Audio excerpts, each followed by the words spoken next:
Official nang inanunsyo ng Star Cinema ang bagong playdate ng My Love Will Make You Disappear, Kim Chiu at Paolo Abilino.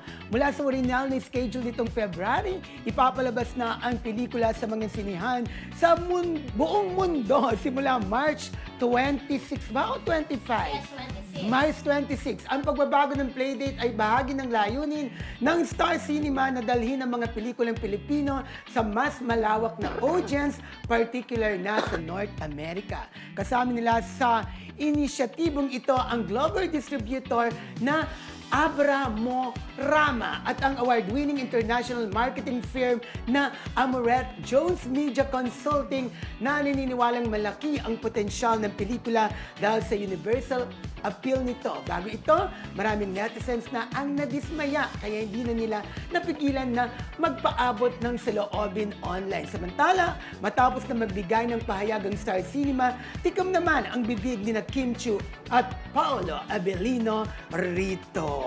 Ano masasabi mo doon?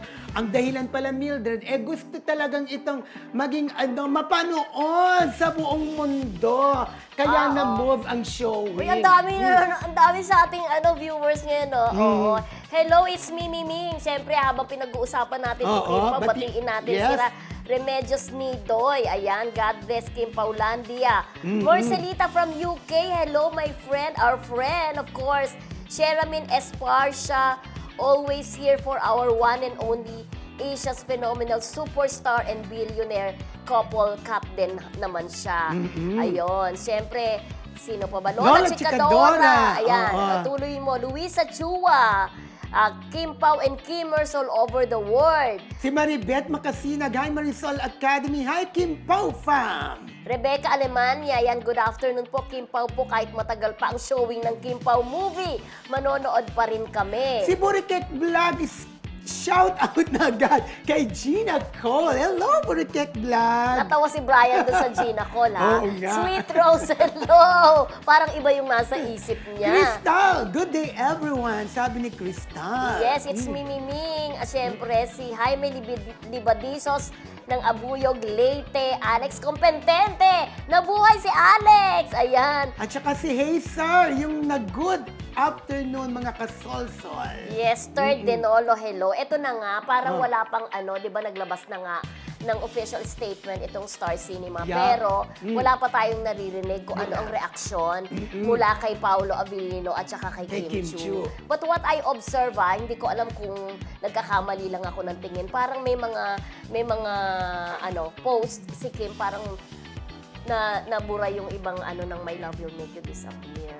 Sinasabi nila, although wala naman po itong confirmation galing dun sa dalawa, ay may mga nagsasabi na kahit paano sumama ang loob nila. Oo. Ito ang sinasabi natin na opinion. Oo, in fairness naman, talagang, yun na nga sabi mo, medyo talagang, sumama talaga ang loob nila. Siguro para sa ganun nila kamahal, yung pagsama ng loob nila is nanggagaling doon sa kanilang kumbaga sympathy doon o lungkot galing sa mga fans dahil alam naman natin may mga nag-open letter din ng mga fanay, ha, yung mga Kim Pao, may mga nabasa akong open letter na wala naman daw masama kung i-move nila yung playdate, pero ang nangihinayang sila, marami na sa kanila ang nakapag-book.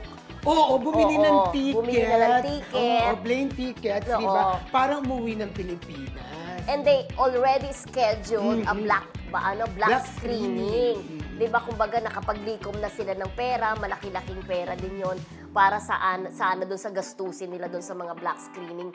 Yun ang sinasabi nila. And the worst, hindi ko sinasabing the worst, may mga nagkasakit pa pala. May nag-chat sa akin, hindi ko na siya babanggitin, na nung nalaman na mamumove, ay dinala sa emergency. Sumama ang pakiramdam. May ganun na high talaga. blood. Ganun nila kamahal ang Kim Pao. May mga ganun talagang fans, di ba? Minsan nga yung ibang fans, Mildred, di ba?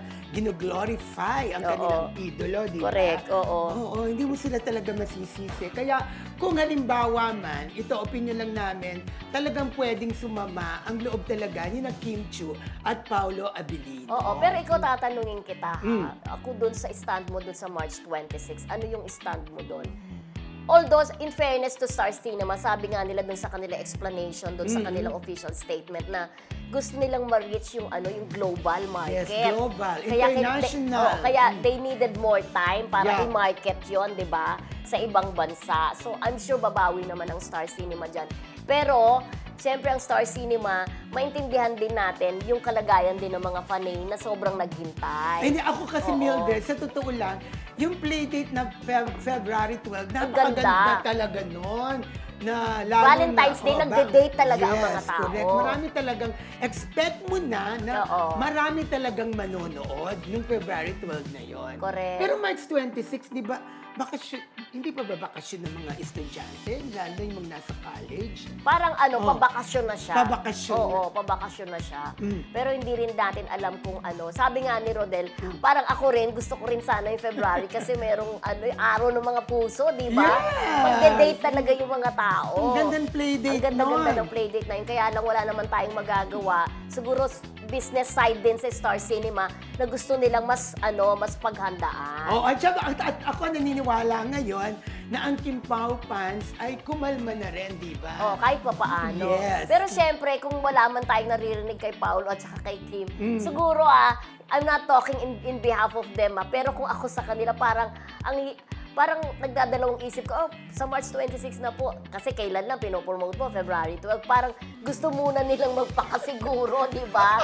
Parang baka naman, di ba, una, October, tapos February, tapos sure na kaya, may agam-agam ka na sure Pero na kaya ako- yung March 26 Pero ako na talaga, yun. ako Mildred, nung October na yun na sinasabi Oo. pa, ako hindi talaga ako naniwala doon. Kasi ang hirap, masyadong madali kung isyong ng October. Pero yung February 12 talaga, naniwala ako doon at saka umasa rin ako na may papalabas ang My Love Will Make You Oo. Disappear. Alam niyo, sa totoo lang, kami rin po ay nangihinayang dahil ang Kim Pao United nga sa tulong namin, Oo. ay meron ng schedule talaga na black screening sa February 12, 1 p.m. sa Trinoma Friendship. Yeah. Sa isang malaking cinema doon. Kaya talagang medyo na problema din kami, di ba? Na problema din kami doon sa pag-urong na yon. So, yun nga, sad din kami. Oo, nasad. kumbaga. Pero syempre, ngayong may playdate na siya, March 26, at sabi ko nga, ang ibang Kim Pao fans ay Oo. umalma na. At I'm umalma sure. na. Oo. I'm sure gagawa ng paraan ng Star Cinema na makausap si Kim at saka si Paolo. Yes! Sabi nga ni Really. Rosil,